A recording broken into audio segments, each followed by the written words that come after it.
Have with us Akshay Dilip Shende, sir. He is a scientist in the Environmental Technology Division at CSIR, National Institute for Interdisciplinary Sciences and Technology, NIIST, Kerala. He is an expert in wastewater treatment, design, operation, maintenance, and performance of sewage treatment plants, wetlands, common effluent treatment plants. Also, he has great knowledge about the zero liquid discharge systems, industrial effluent treatment plant, and fecal sludge management. He is a significant contributor for the review of revised sewage discharge standards in 2019, which was under the Honorable Green Tribunal Act. Also, he has contributed in various high courts for environmental and pollution matters in Madhya Pradesh specifically. So I personally thank you, sir, on behalf of the Civil Engineering Department of IPS Academy for accepting our request and being here for the expert talk. Thank you so much, sir, and I request you to please start with the session, sir.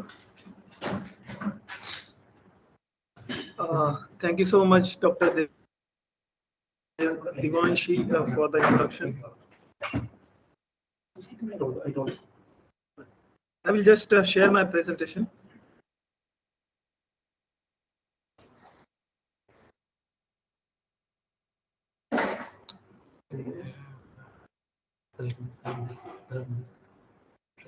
No, I want this presentation.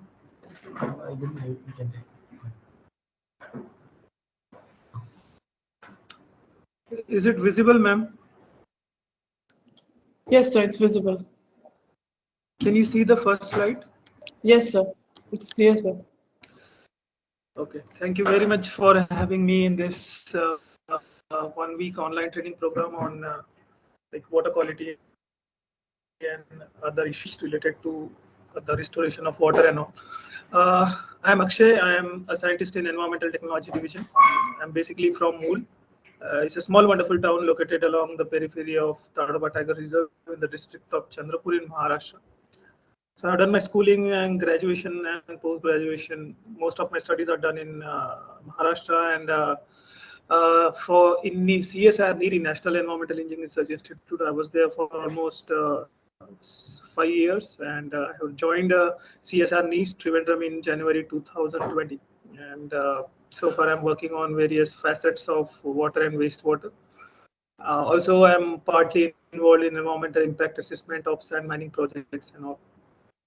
Today, Dr. Divanshi asked me to present something that is relevant to the Indian context, and I was trying to come up with a subject that may benefit all the participants.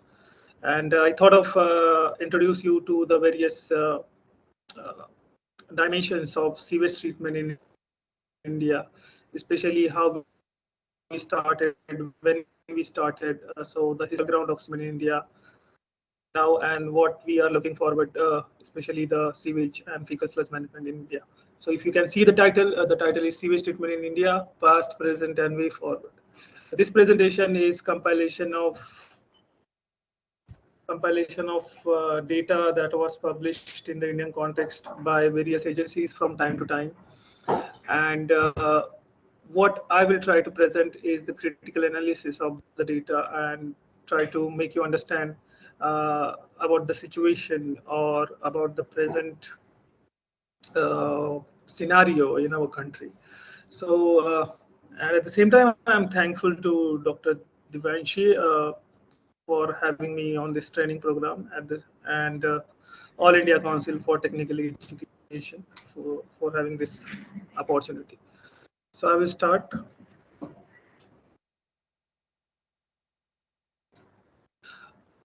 So sanitation and sewage treatment, they are more or less complementary to each other. And if you see, sanitation, it is one of the basic determinants of quality of life and human development. If you read the Central Rural Sanitation Program Guidelines of 2011, you will understand that sanitation is very basic determinants that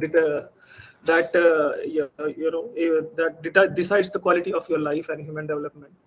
And as per the Constitution of India, item number 5 and 6 of the 12th schedule of Article 243, Sanitation is a state subject. So basically, there are various state subjects like cow slaughter is a state subject. Like that, sanitation is a state subject. So state is given the overall responsibility to take care of sanitation in the individual state.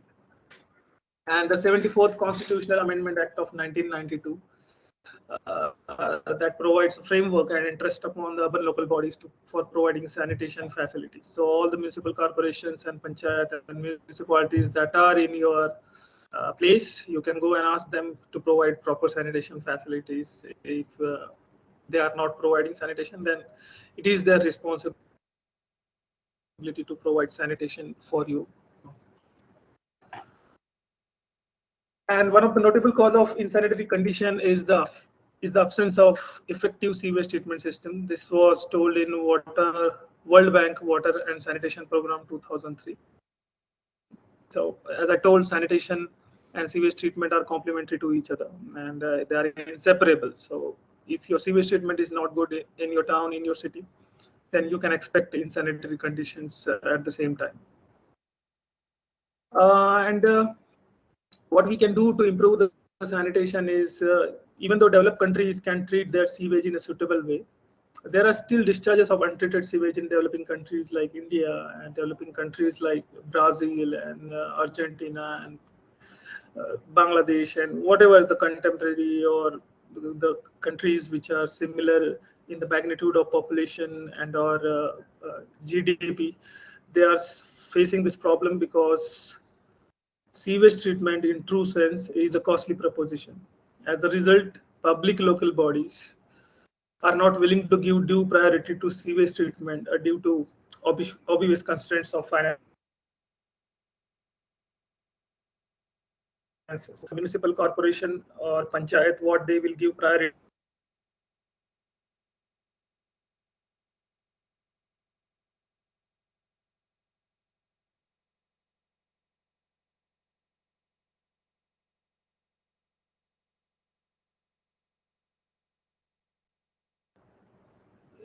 is a costly proposition, and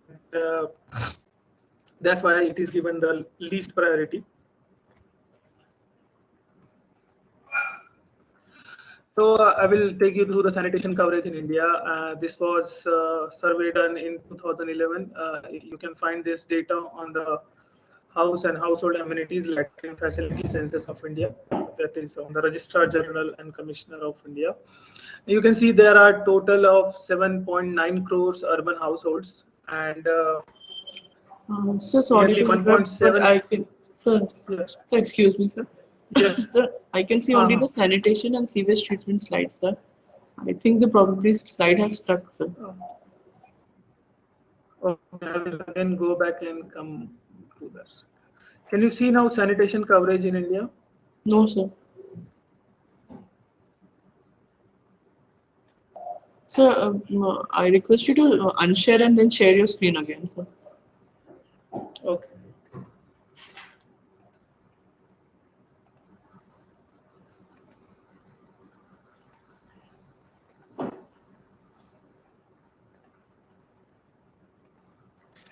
Is it visible now?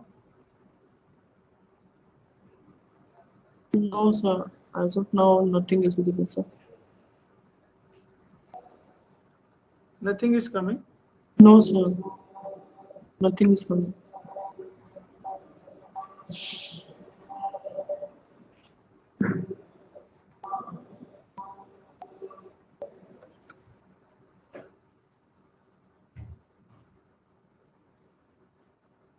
Can you see it, ma'am, now? No, sir. Nothing is visible, sir.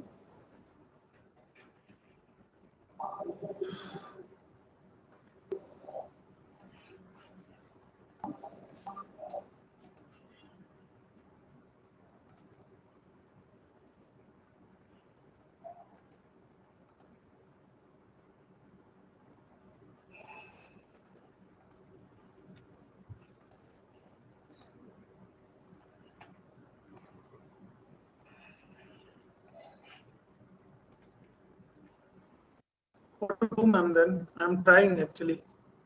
Sir, I suggest that you log out and rejoin again, sir. log out and again. Okay. Yes, yes.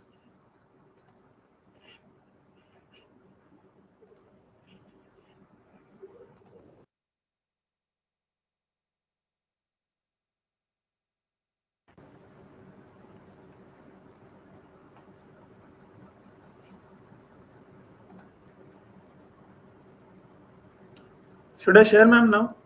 Yes, sir. Now I can see your camera on, sir.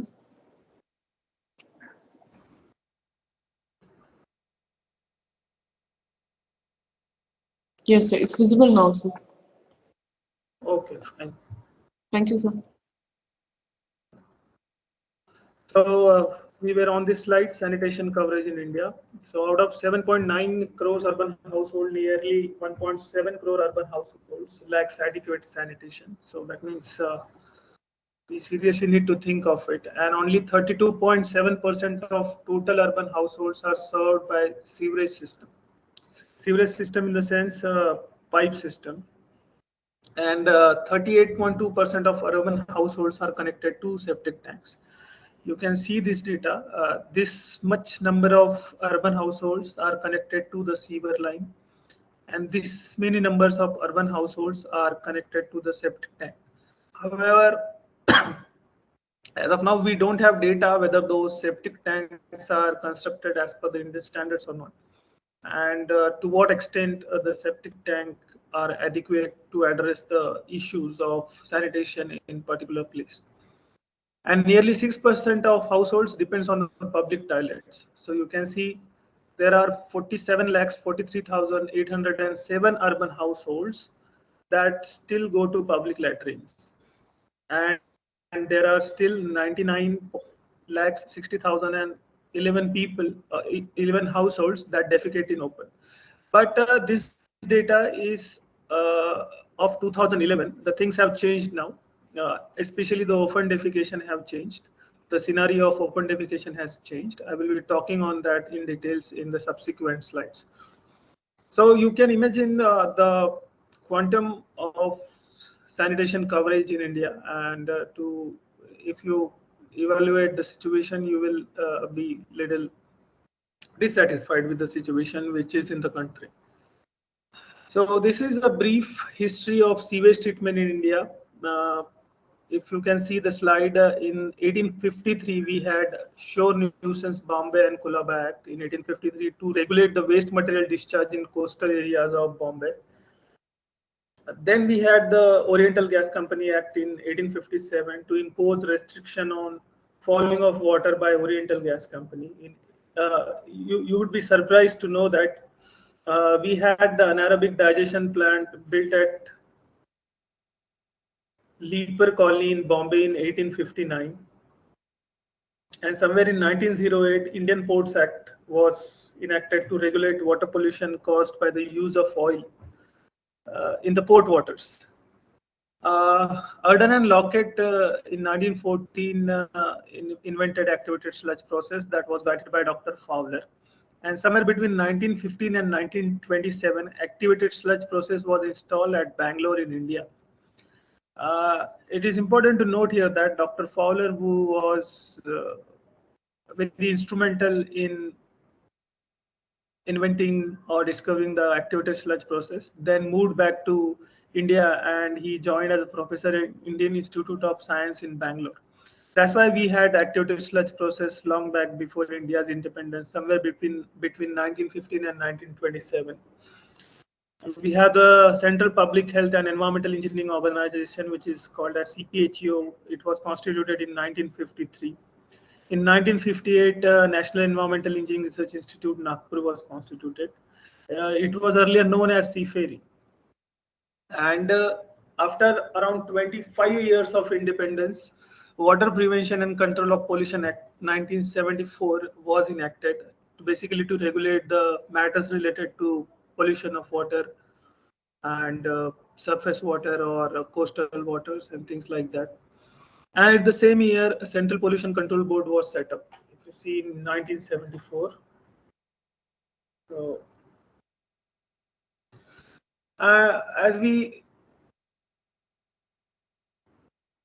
So as we went in 1977, we had the Water Sex Act of 1977. And in the same year, Indian Standards 8143 1977 were published for the trickling filters. In 1982, we had the Indian Standards for activated sludge process. And in 1985, we initiated the Ganga Action Plan. Phase 1 was launched. In the same year, Ministry of Water Resource River Development was constituted. And Ministry of Environment Forest was also constituted in the year 1985. This was exactly after the Bhopal gas tragedy in Madhya Pradesh. So it was felt that a dedicated ministry is required to regulate the pollution and environmental related matters. So in the year 1985, we had the Ministry of Environment and Forest. Now it is known as Ministry of Environment, Forest and Climate Change. And in 1986, we have the Environmental Protection Act. This umbrella act that kind of regulates all the environmental pollution related matters in the country. Say it noise, water, air, soil. So all will come under the Environmental Protection Act of 1986. In 1989, we had the world's first full-scale upflow anaerobic sludge blanket plant for sewage treatment. It was built in Kanpur. It was a collaborative project between Indo-Dutch. If you know the inventor of USB, Dr. Garzel, I think he started working on early 1980s on USB. And it is quite interesting to note that the world's first full-scale USB plant was built in our country in the year 1989. In 2011, Department of Drinking Water and Sanitation was given the ministry status. So it was the Ministry of Drinking Water and Sanitation in 2011. In 2017, sewage discharge standards were revised, which I will be talking on details in the subsequent slides. In 2018, these sewage discharge standards were challenged in the Honorable National Green Tribunal. It was a case between Nitin Shankar Deshpande and Union of India and others. And in the quorum was the Chief Justice Shri Adarsh Kumar Goel. And NGT gave its judgment in 2019. As a result, these sewage discharge standards are again revised in 2019. So this is the scenario of how basically the regulations were kept on changing in the country. And still we don't have very strong regulations to govern the environmental related matters in the country.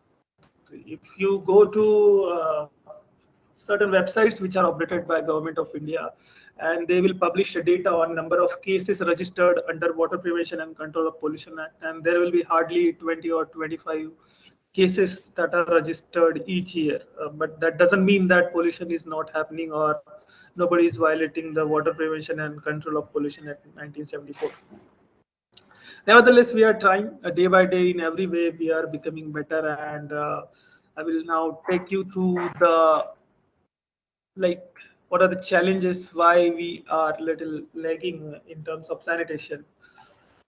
This is a graph that shows the population trend in India right from 1941 to 2011.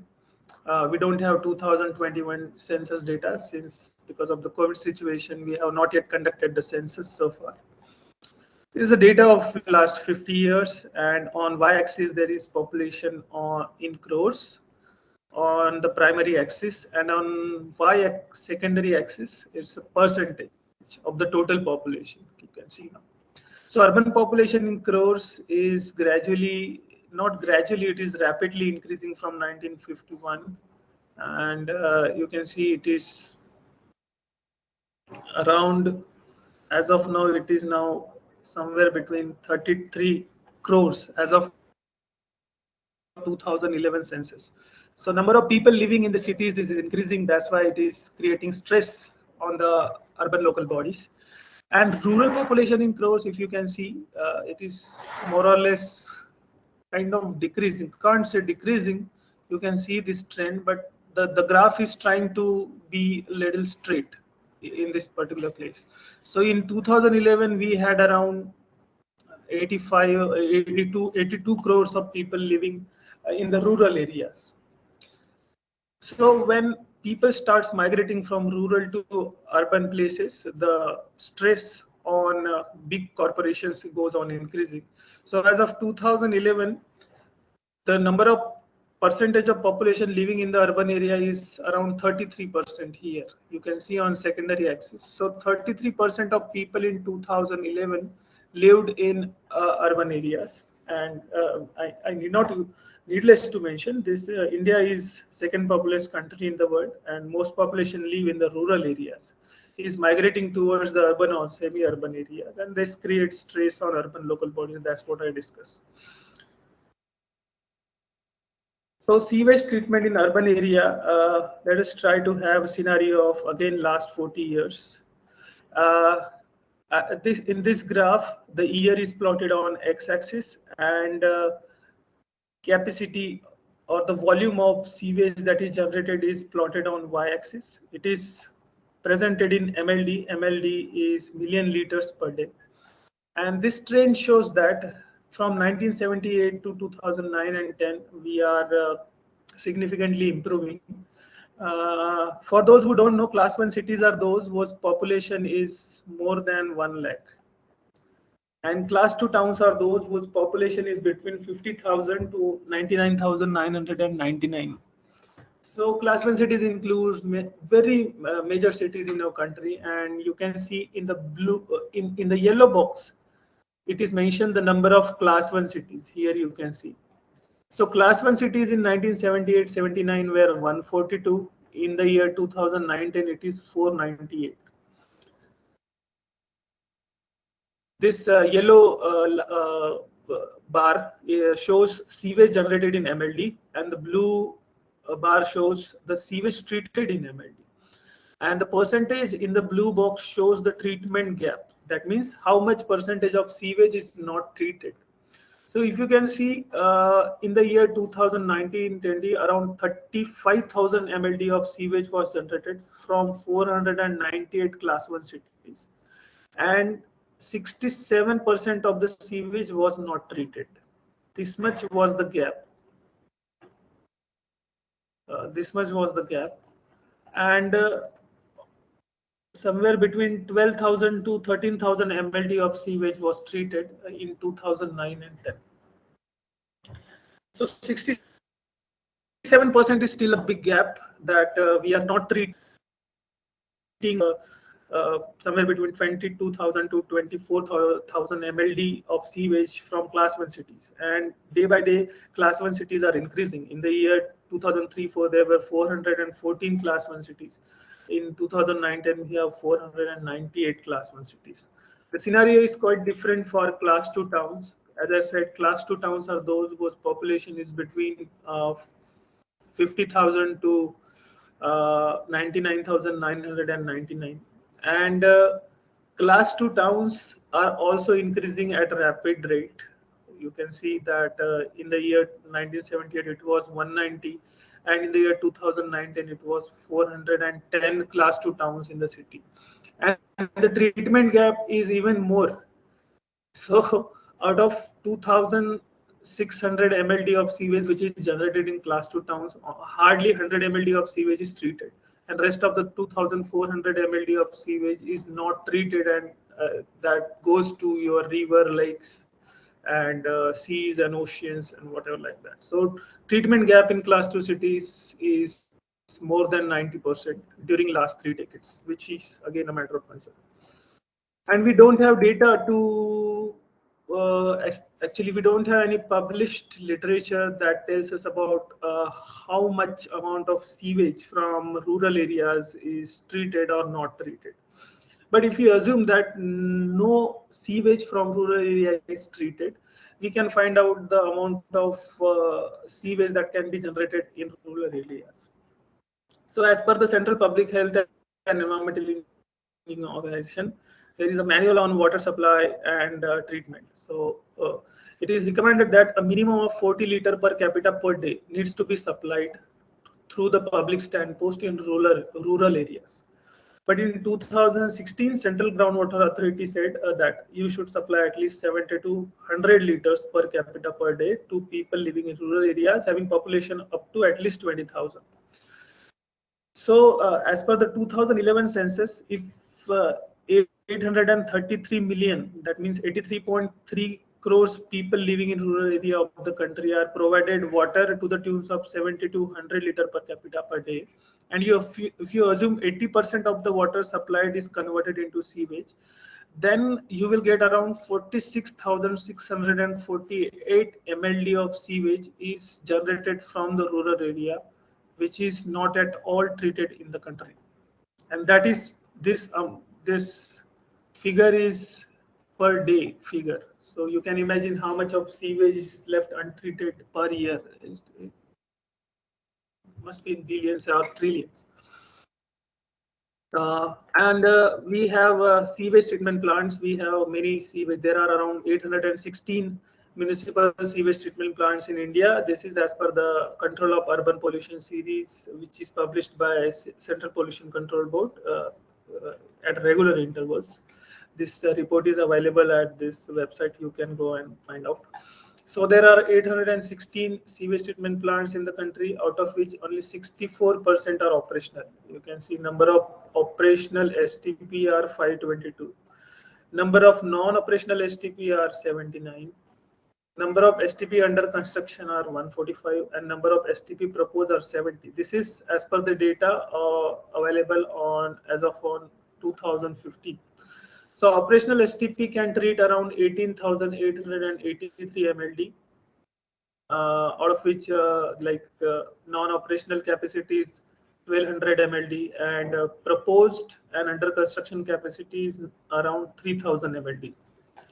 So if you can, if we can make this non-operational STP operational, we can again create a capacity of 1200 MLD sewage treatment in our country.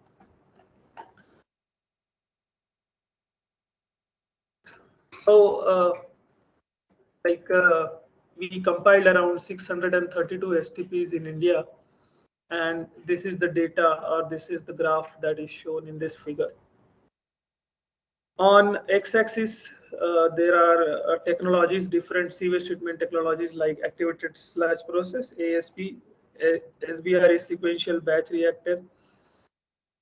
This is oxidation pond, wet stabilization pond, facultative stabilization pond, and lagoon. USB is affluent aerobic sludge blanket reactor. MBBR is moving bed biofilm reactor. Then we have membrane bioreactor, trickling filter, and this is biotower, submerged aerobic fixed film reactor, and miscellaneous. So if you can see that as of 2015, activated sludge process was widely used in the country. It was the most preferred treatment option with around 200 and this is 224 number of STPs based on activated sludge process. Followed by sequential batch reactor. It is important that after 2005, somewhere between 2003 and 4, a sequential batch reactor started gaining attention in the country. We had our first CTEC based SBR that was installed in Tonka, Goa in 2005, that was having a treatment capacity of 12 MLD. So inception of SBR in India is relatively new, and it's gaining popularity since last decade. Then we have around 119 number of oxidation ponds or waste stabilization pond, because due to bright sunshine and warm weather in most part of the country, it's low operational and maintenance cost. Wastewater treatment plants are still attractive options. Recently in Bhopal, these oxidation ponds were constructed under the Bhoj wetland project. Then we have USB, affluent aerobic sludge blanket reactor. This is the most loved type of treatment technology, especially if you consider the context of Ganga Action Plan or Yamuna Action Plan. And as I said, in 1989, we had our world's first full-scale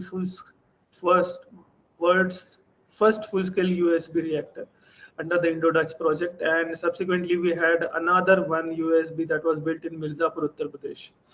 So most of these USB 62 numbers are built under Ganga Action Plan and Yamuna Action Plan, and nowadays Central Public Health and Environmental Engineering Organization have discouraged to use USB because it cannot bring the sewage standards to the limit which is required by the regulatory authorities. Then we have 63 number of moving bed biofilm reactor. Some of the initial installation of moving bed biofilm reactor were in the state of Jammu and Kashmir, which was implemented by Jammu and Kashmir Lake and Water Development Authority. We have only one submerged aerobic fixed film reactor and only 7 membrane bioreactors in the country. So this is kind of trend of the choices of sewage treatment technology in India, and activated sludge process is by far the number one preferred option in the country, followed by sequential batch reactor and oxidation ponds. So if you try to sum up the choices of sewage treatment technology, so before 1970 we had lot of waste stabilization pond, and then we started using trickling filter. Somewhere in 1990 we started using a flow anaerobic sludge blanket reactor, but in 2012 CPHO said the use of USB shall be discouraged. In 2000, after 2010, we started shifting to membrane bioreactors, SAF, and improved attached growth processes or combination of technologies. But if you see, activated sludge process is popular since 1970 and it is still popular. Sequential batch reactor started getting attention after 2000. Same is the case with MBBR. MBBR was developed somewhere in 1994 by the Novenian professor, Professor Halvard Odegaard, and it came to India somewhere after 2000. So MBBR is still used, SBR is used very heavily, ASP is the favorite of wastewater engineers in the country. USB is slowly discouraged from the Indian wastewater sector. And with regards to decentralized sewage treatment plants, like if you know decentralized sewage treatment plants, they are like small STPs, you can say. So before 2006, we can hardly see any installation of decentralized STP in our country, especially for residential buildings and apartments and colonies in India. However, with the EIA notification of 2006, decentralized sewage treatment plants appears to begin and make their impact in the private premises in India. Because this new rule required that if your built-up area is between 20,000 to 1,50,000 square meter, then or 50 hectares of this developmental project area, then you have to have all these things: sewage treatment plants, solid waste management facility in your premises. As a result, all the apartment buildings were compelled to implement and operate STPs in their premises with recourse to its recycle and reuse, especially in those areas that are not served by sewerage network. So after 2006, we started having more and more of decentralized STP in the country. Anyone has doubts so far? No, sir. Am I visible, audible, all well going on? Yes, sir. Absolutely clear. Okay, fine. Now I move to next slide. Now let us see about the fecal sludge management in India. The first, we started thinking of fecal sludge somewhere in 2005. In 2008, we had the National Urban Sanitation Policy that tells that 100% safe confinement of human excreta and liquid waste, and that mandates that the states to develop state sanitation strategy and city sanitation plan. So in the year 2008, we had our National Urban Sanitation Policy. That was still not our fecal sludge management policy, but it was National Urban Sanitation Policy that covers more or less feces or excreta. In 2003, we had the advisory by Ministry of Urban Development that provides guidelines and standards for preparing plans. 2014 is the benchmark year when we kind of initiated a Swachh Bharat mission in 2014, and in 2015 we had Swachh Bharat as the major thrust area under Amrit mission, Atal Mission for Rejuvenation and Urban Transformation. That was by the Ministry of Housing and Urban Affairs. In 2016, we have the primer on fecal sludge and septage management by the Ministry of Urban Development. And in 2017, we had the national policy on fecal sludge and septage management. So you can imagine like 60, 70 years of independence, and we got our first national policy on fecal sludge and septage management in 2017. So this is the progress of progress of fecal sludge scenario in the country.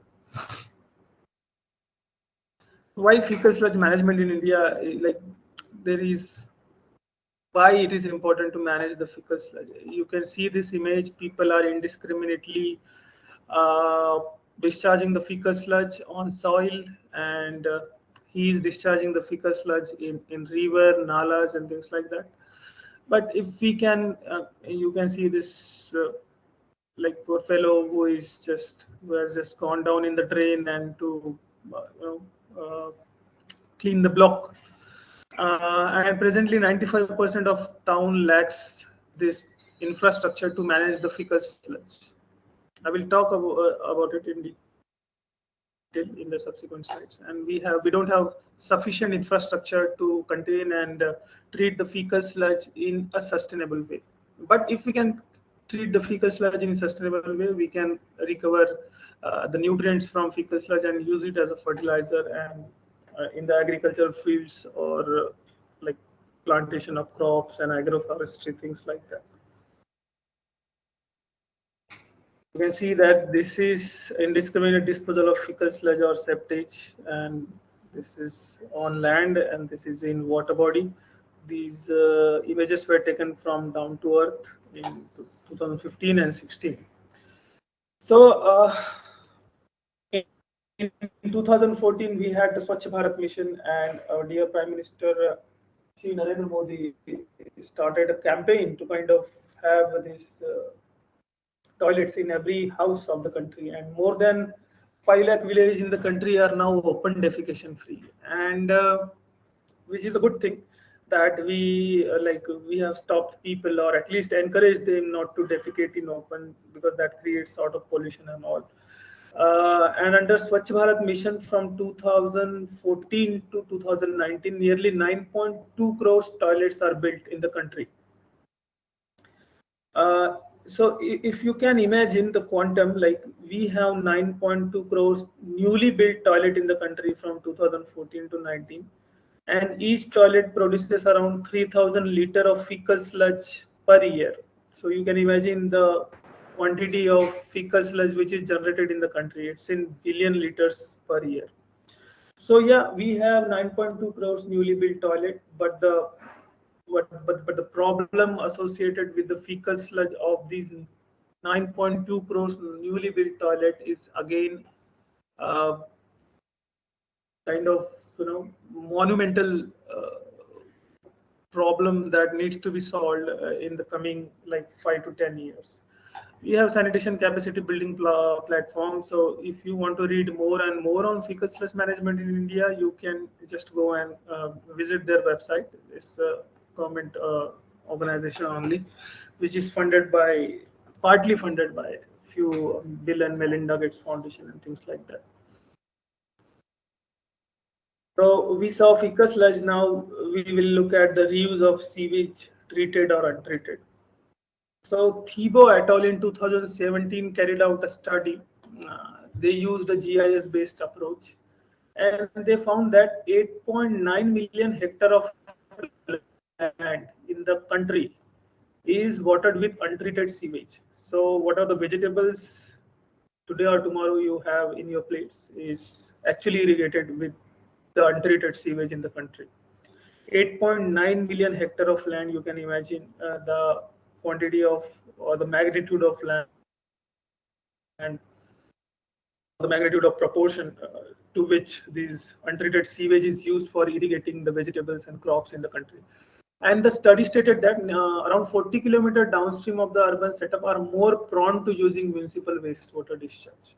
So this is the harsh reality in the country, and we don't have anything to regulate use of sewage, at least untreated sewage for irrigation and like crops or vegetables in the country. But yet we have a few wonderful examples where sewage is being treated perfectly. This is a photograph from the East Kolkata wetland. It is located in the city of Kolkata, almost at the outskirts of Kolkata, and it has kind of blocks. If you can see here, this was created long back during the British used to rule the country, and they were subsequently expanded by the local communities and people living there. So what it does is sewage enters from here, from the city of Kolkata, and it passes through a series of ponds. Now these ponds are ecological units that takes up the pollution or organic matter from the sewage. Suspended solids are settled at the bottom of pond, and whatever the ponds which are here are fed with fishes. So you will get fishes at the end of this treatment system, and the pollution is also to an extent to 96-97% pollution from the sewage is removed by using this ecological approach. So this is kind of wetland, you can say, and it is used to treat sewage naturally by passing through series of ponds to sustain aquaculture and agriculture. And whatever the treated sewage, which is now where the fishes are grown, so they excrete nutrients like nitrogen and phosphates. So that is used to cultivate the vegetables. And nearly 10,000 tons of fish is produced in this East Kolkata wetland. And 40 to 50% of the green vegetables requirement of Kolkata is met through East Kolkata wetland. So this is a wonderful example, and it is also a Ramsar site. So if you have time, you can always read on East Kolkata wetland. Dr. Dhrubajyoti Ghosh has worked a lot on the East Kolkata wetland to preserve it, to save it, to study it. And it is a self-sustainable model where sewage is treated, fishes are grown, vegetables are grown, and people get livelihood out of this East Kolkata wetland. Then we have one more use of sewage in the country, that is for the growing of mulberry. In the previous example, there was a risk that few contaminants from the sewage may get into vegetables and things like that. But mulberry is a non-edible crop, and it is used to feed these silkworms. You can see these silkworms. So untreated sewage is used to grow the mulberry leaves at the outskirts of the Bangalore city in the state of Karnataka. And the studies by Bongale and Krishna and Chikaswamy have found that if you irrigate your mulberry with the sewage, then kind of nutrient content, macro and micronutrient content of the mulberry leaves increases. As a result, silkworms also gets nourishment, and subsequently the more silk at the end of the cycle. So this is also a good use of sewage in Karnataka to grow mulberry leaves. In places like Maharashtra and Madhya Pradesh, if you see that genda ka phool jo hota hai, that is also grown with this untreated sewage. This is also an example of reuse of sewage. This is called as a Nagpur model. You can see this STP is around. This STP can treat around 110 million liters of sewage per day. It is based on the sequential batch reactor. Uh, it was built around 7 to 8 years back, and total of 180 crores was required. And out of that, 90 crores were bought from the Jawaharlal Nehru National Urban Renewal Mission, and 90 crores were funded by the Maharashtra Electricity Generation Company. So the treated sewage from this municipal sewage treatment plant is supplied to the thermal power plant, which is situated just 20 kilometers away from the sewage treatment plant. So there is a dedicated pipeline that takes the final treated water, and it is used in the coal-based thermal power plant in Koradi. That generates around 620 megawatts of energy, which is supplied in and around the city of Nagpur. And because of this intervention, you can see the cost of fresh water from irrigation department was 1.2 to 9.6 cubic meter. That thermal power plant initially used to take water from the irrigation department, and that used to cost somewhere between 1.2 to 9.6 rupees per cubic meter, because there is slab, right? Just we have slabs for electricity, they also have slabs for water consumption. But with this sequential batch reactor, which is operated by Nagpur Municipal Corporation, the cost of water to Maharashtra Electricity Generation Company is just 3.4 cubic meter per rupees 3.4 per cubic meter. And moreover, this Nagpur Municipal Corporation gets a revenue of around 15 crores per year from this sewage treatment plant. So what they are doing is they are just doing the job, because if they do not treat, they have to feel the penalty. So they are treating the sewage and supplying it to the Maharashtra thermal power this Koradi thermal power plant, and getting money out of it. So it is one of the best model in the country, and I would say it is perhaps the best model, one of the best model in the world. But it needs to get recognition in order to other municipalities to replicate the same model in their municipal limits. But there is also harsh truth of untreated sewage. Like I said, that this untreated sewage is used for irrigating the crops and vegetables. And there are many studies published by Singh and Agrawal for the city of Dinapur in Uttar Pradesh, Gupta et al. For city of Titagarh, Kumar and Seema for the city of Katihar, Bihar. And these guys, what they have found is that while using untreated sewage for irrigation and excuse me, sir, sir, I'm in presentation. I will call you. I'm in presentation. I will call you to like half an hour. Okay. So, so the similarity in the findings by all these authors is that heavy metals starts to accumulate in vegetables and grains, and we are eating those vegetables, but then we don't have any regulatory power to monitor and to book some people to under relevant acts, or the relevant acts of, actually we don't have any acts. If somebody is using untreated sewage for irrigation, then there may be confusion in the authorities under which act you should book a person. So we have to have some strong regulatory framework to monitor and regulate the use of untreated sewage, especially in vegetables and grains. If it is for non-edible crops like mulberry and gendaba fool, then it's okay, fine. Like cotton also we can irrigate with untreated sewage, because anyway not going to eat it, right? But if you are eating something and irrigating with sewage, then we need to check various parameters, right, from heavy metals to the fecal polyforms and Escherichia coli and things like that. But as of now, we don't have any uh, regulations, at least to my knowledge. And impacts of sewage discharge on surface water bodies is not new. This is the river channel from the Methi River, which is once a loved, very much loved river in the city of Mumbai. Now it looks more or less like a drain. You can see that it's very in bad shape. B is Nainital Lake. Because of the discharge of sewage continuously to Nainital, it was eutrophied long year, like in the year 2005. Now it is restored, but still there is discharge of untreated sewage in the iconic Nainital Lake. This is, you can see the Belandur Lake in Bangalore, which was spoiled due to the uh, discharge of untreated sewage, and you can see the foam coming out of that Belandur Lake every now and then. It happens frequently there, because most of the detergents are inorganic in nature, and when the surface tension reduces, it starts to form lot and lot of foams, which ultimately gets out of the lake and it comes to the road and all.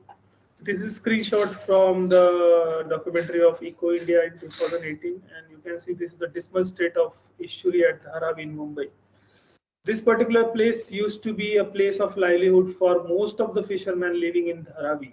They used to catch fishes and earn some handsome amount of money long back. But because of the rise in pollution, this entire thing has just destroyed, and these people have now shifted to some other occupations. So this is the situation of these are the only few photographs, but if even you are traveling by bike or bus, you can get to see many polluted water bodies just by looking out of the window.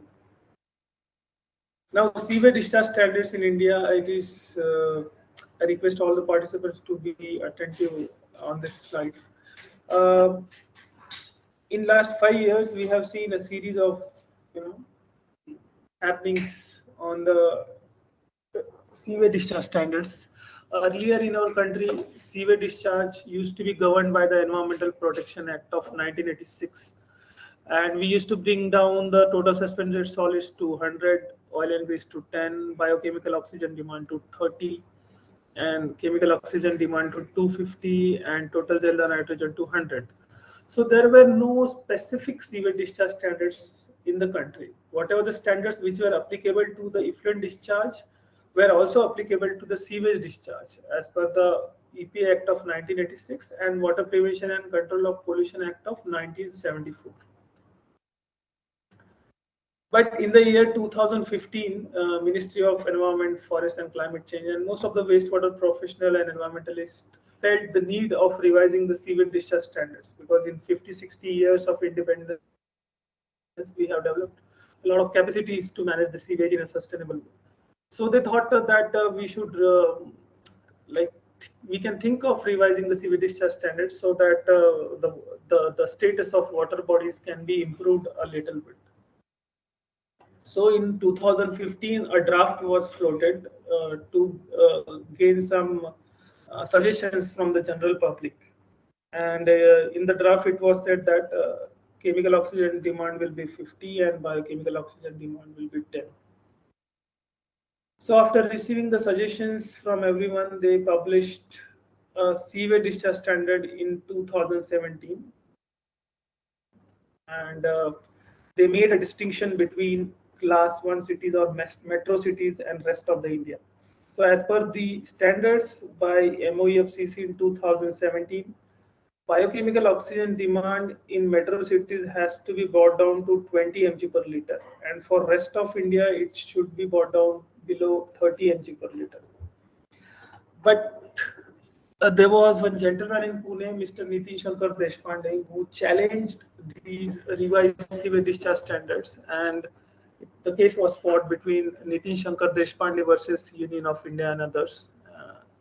And Honorable National Green Tribunal felt that the revision which was done for sewage discharge is not adequate, and we need to again, there is a need, or you can say an emergent need, to further address their discharge standards, because they were not very consistent for whole of the country and it was creating confusion to stakeholders. Moreover, court observed that, like, what can be the basis that people living in cities deserve good quality water, so that the BOD should be brought down to 20, and people living in rural areas does not deserve the quality of water which is deserved by the metro or people living in cities. So there was no clear-cut justification on why this distinction for metro cities and rest of the India. So Honorable National Green Tribunal constituted a kind of committees wherein CSIR National Environmental Institute was also a stakeholder or party to that committee. And based on the recommendations and a lot of brainstorming by the various institutes like IITs and Central Pollution Control Board, they finally decided that we will have the standards which are applicable to whole of the country. And if you are following, want to have a reference of the existing sewage discharge standards in the country, don't refer anything except this which I marked just now. So this is after the order of National Green Tribunal in 2009, where it is said that total suspended solid should be 20, biochemical oxygen demand should be 10, chemical oxygen demand should be 50, and total nitrogen 10, total phosphorus 1, and for fecal coliform desirable is 100, but the permissible is 230 mpn. That is most probable number per 100 ml should be there. So if you are writing a paper or reviewing a literature, don't get confused with the various sewage discharge standards that have been published from time to time in the last 5 years. What you have to refer a case of what you have to refer is a judgment by the National Green Tribunal in 2019. So this is the only standard which is now applicable in the country, and you should be very careful while referring the sewage discharge standards in the country. Don't get mistaken with these standards or these standards. These are the standards which are applicable in the country, and you should refer this only. So as per these new standards, we have to now bring down the nutrients like total nitrogen to less than 10 and total phosphorus less than 1. Earlier it was total cellular nitrogen was 100, which is too high because the problems of eutrophication cannot be addressed if you are putting total nitrogen to 100. So in order to not have any eutrophication, now it is obligatory for sewage treatment plants to bring down the total nitrogen to less than 10 and total phosphate to less than 1. And the court has said that all sewage treatment plants should start upgrading to meet these revised sewage discharge standards with an immediate effect, so that in addition to BOD and COD, they should also work together to remove the total nitrogen and total phosphates in the country. And this will, in the long run, will help to some extent, minimize the nutrient discharges into the surface waters. We'll also see the ministry-wise union budget of India. It's not that our country is not trying hard. We are trying lot hard to work or to improve the sanitation scenario in the country. And these are the few ministries which in one way or the other are important to improve the sanitation scenario in the country. So MOEF is Ministry of Environment and Forest. MOWRG is Ministry of Water Resources, River Development and Ganga Rejuvenation. MDWS is Ministry of Drinking Water and Sanitation. MOUD is Ministry of Urban Development, and MOHUPA is the Ministry of Housing and Urban Poverty Alleviation. Now MOUD and MOHUA were merged in 2007 to form a new ministry called as MOHUA, Ministry of Housing and Urban Affairs. And Ministry of Water Resource, River Development, Ganga Rejuvenation, and Ministry of Drinking Water and Sanitation were merged in 2019 to form a Ministry of Jal Shakti. So this is the union budget of all the ministry which are responsible for improving the scenario of sanitation related to water or sewage in the country. You can see that there is very heavy investment. If you see especially Mohupa, then you can see investment to the tunes of 16,000 crores per year for sewage and water related issues. If you see Ministry of Urban Development, the same kind of investment like 12,000 crores and somewhere 16,000 crores. Then Ministry of Water Resource, River Development and Ganga Rejuvenation. This is that Ministry of Water Resource and Ganga, which was earlier known. So there was investment to the tunes of around 4,000 crores or 2,000 crores per year. But in 2016, Honorable Prime Minister initiated a new scheme which is called as Namami Gange, and as a result, around 13,000 crores were poured for the Ministry of Ministry of Water Resources, River Development, and Ganga Rejuvenation. So you can see in 2015-16, around 13,000 crores budget was allocated, and in 2016-17, it was still around 4,000 crore, which is still a good number. So you can see that all the ministry are investing a lot of money is getting pumped to improve the water and sewage related scenario in the country. And this is the budget of Union of India, and similar amount of investment has also to be done by the state government as a thumb rule. Like if central government is giving like 50 crores for a scheme, 50 crore is given by the state government. So you can imagine the figures which are here are only applicable for the Union of India. Now you can imagine the similar magnitude of investment by the state governments also. So it's not that we are not working hard on such projects, and we are working lot to improve the sanitation scenario in the country and to fund the sewage treatment plant and fecal sludge management. We have initiated the various schemes and plans from time to time, right from Ganga Action Plan Yamuna Action Plan, Namami Gange, Jawaharlal Nehru National Urban Renewable Mission, Atal Mission for Rejuvenation and Urban Transformation. Then we have Jal Jeevan Mission, Ghar Ghar Jal, National River Conservation Plan, National Wetland Conservation Plan, National Plan for Conservation of Aquatic Ecosystems. So we have invested lot to improve the sanitation scenario in the country, and but we have some obvious limitations that we are a very big country and we have a lot of people living in this uh, in this country. So addressing all the sanitation scenarios or issues may not be feasible, but yet we are committed to it. We are trying our hard to improve the sanitation scenario in the country, and let us see, like in next 10 or 20 years we can expect a very wonderful quality of river and surface waters in the country. So this is kind of you can see summary of the whole presentation. So we are a country of around 1,210 million people as of 2011 census.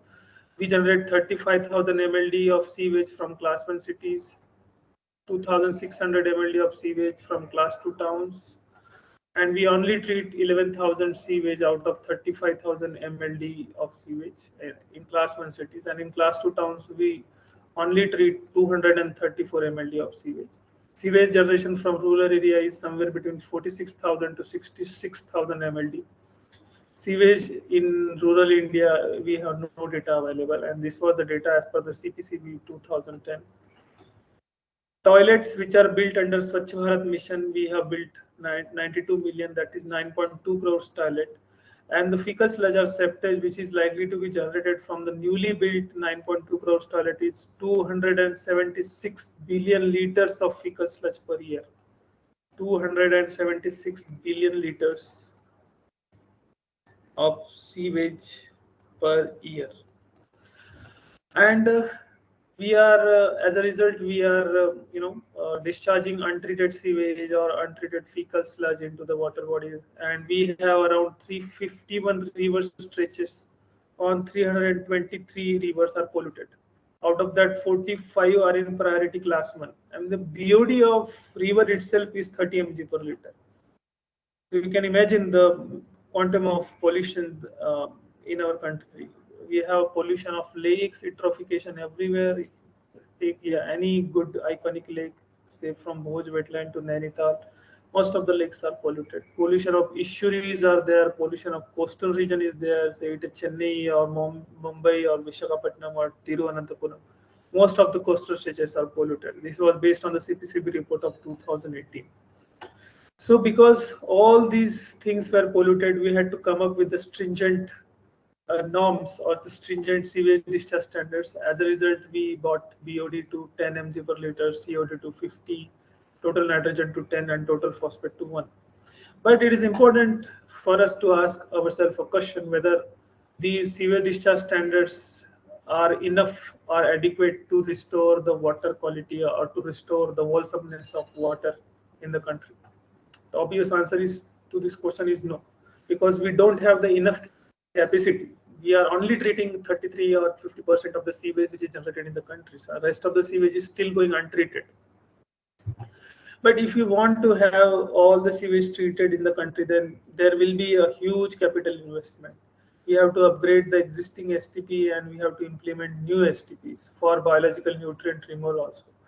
For that, we have to have a financial model for self-sustenance, and there should be a regulation on reuse of sewage. How a financial model on self-sustenance of STP will help? That is based on the similar lines of the Nagpur model that I showed you. So by selling the final treated sewage, a municipal corporation can earn the revenue. And where the treated sewage can be reused, it can be reused in power plants, it can be reused in industrial parks. If you refer the reuse policy of Maharashtra state, they have made it mandatory for Maharashtra State Industrial Development Corporation (MIDC) to use the treated sewage for. Then we can use the sewage for construction activities and dust suppression, and of course we can use the sewage for agriculture. But if you want to use the sewage for agriculture, there is no need to remove the nutrients. That there is no need to remove the nitrogen and phosphorus from the sewage because they are excellent fertilizer for crops and vegetables. And to address the 276 billion liter per year of fecal sludge, we have to build the capacity for fecal sludge management, and that too on a priority basis before it becomes too late. And we can have a financial model for self-sustenance to manage the fecal sludge also, because we can create fertilizer out of fecal sludge. We can manufacture fuel out of fecal sludge that will help to sustain this fecal sludge in the country. And once these are prepared, the fuel can be used in power plants, fuel can be used in industrial parks, fertilizer can be used in agriculture. So this was the whole presentation of mine, and with these words, I feel I should conclude my presentation, and I hope I tried to make sense, and to an extent, I hope I have made sense to you. And my only hope, my only wish is that the sanitation scenario in the country should be increased, and we as a wastewater professional, we as a water quality engineers should work hard and hard to come up with the technologies that are techno-economic and that are environmentally sustainable and which will not cause any major financial burden on the authorities of the government of India. And yeah, thank you, and I'm open to discussion now. Thank you so much, sir. Other participants having any doubts or would like to interact, if you can unmute yourself, or else you can also type in the chat box.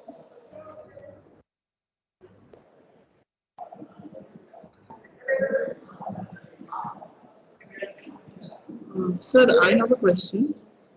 Yes. Sir, actually, there are now, as mentioned by you, some standards regarding the discharge of sewages. But is there a pathway which could tell that how can we reduce the overload in these sewage? How can we bring down the COD and BOD? Is there any guideline or manual as such?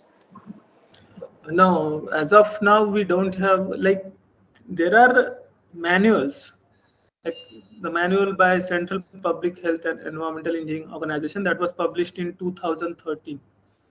An adequate amount of information is there. If some studious professional wants to uh, design a wastewater treatment plant which will meet the revised sewage discharge standards, then he can always refer CPHU manual, because that is kind of benchmark, especially in the Indian context. But we don't have any guidelines that needs a lot of study and experience in order to have those discharge limits met in the country. So one more thing, as far as my like observation was there when I studied a lot of performance for sewage treatment plants, they were not performing very well, and I think, as rightly quoted by you, a major portion of the sewage is being discarded without proper treatment. So how can we deal with this problem? Any suggestion from your side, sir? What I feel is the wastewater professional or the stakeholder who are operating the wastewater or sewage treatment plant, rather than filling it as an infrastructure or investment, they should fill it as a model to earn something.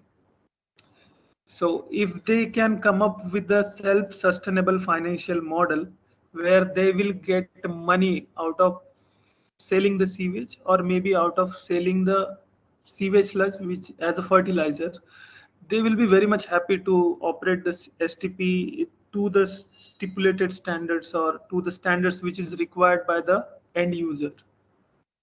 So if you are an end user and you want a water of particular quality, then if I am a sewage treatment plant operator, I will be compelled to bring down the quality to the standards which is required by you, and that is what um, can improve the operation and maintenance of STPs in the country.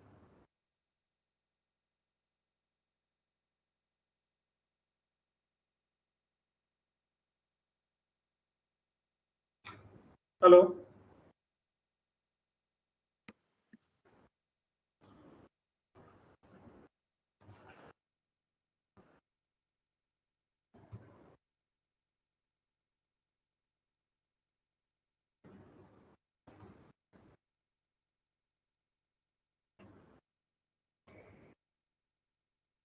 Hello, ma'am.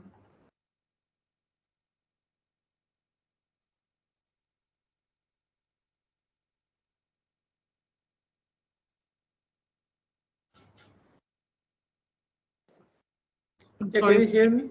Yeah, sorry, sir. There was some network issue. Okay, Yeah. you got my answer, or Yes, it sir. was?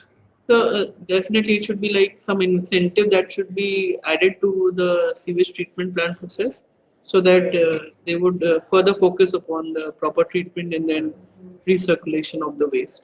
Yeah, yeah. It should be a means of getting revenue for the operator. Then they will be interested. So there's a question in the chat box by Venkat Raman sir, and he has asked that how can sewage be treated in domestic level with insight? How sewage can be?